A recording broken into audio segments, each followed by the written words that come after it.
On l'a tous entendu cette phrase, voire même prononcée. Alors, t'as une amoureuse à l'école? T'as un amoureux? Et cette question, on la pose très souvent avec tendresse. Elle semble totalement anodine et pourtant, elle ne l'est pas du tout. Tout simplement parce que ce que l'adulte va trouver drôle ou mignon peut, dans la tête d'un enfant, semer un vrai doute, un doute sur ses relations, sur ce qu'il a le droit de ressentir et sur ce qu'il peut faire ou ne pas faire avec ses amis. Quand on lui demande s'il a une amoureuse, un amoureux, il peut s'interroger. Ah, pourquoi? Est-ce qu'il faut avoir un amoureux? Est-ce qu'il faut avoir une amoureuse? Mais il ne va évidemment pas nécessairement vous poser cette question. Elle peut rester dans son esprit.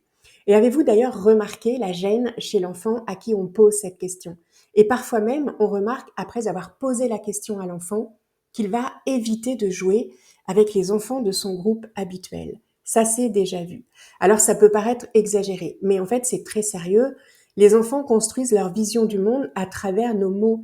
Et quand on insinue qu'un garçon et une fille ne peuvent pas juste être amis, parce qu'on a semé l'amoureux ou l'amoureuse dans son esprit, eh bien, on crée de la gêne, de la confusion.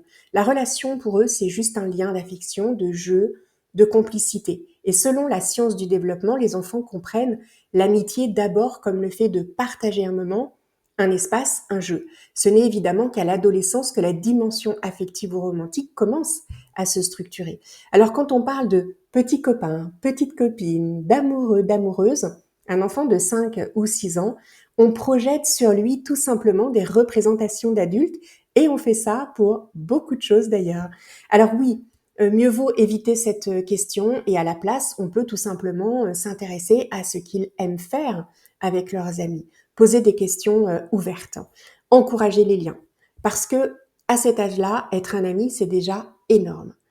Quelque part autour de cette vidéo, il y a un guide qui s'appelle Parents éclairés. Je vous invite à le télécharger. Vous y trouverez forcément une ressource ou deux ou trois. À bientôt!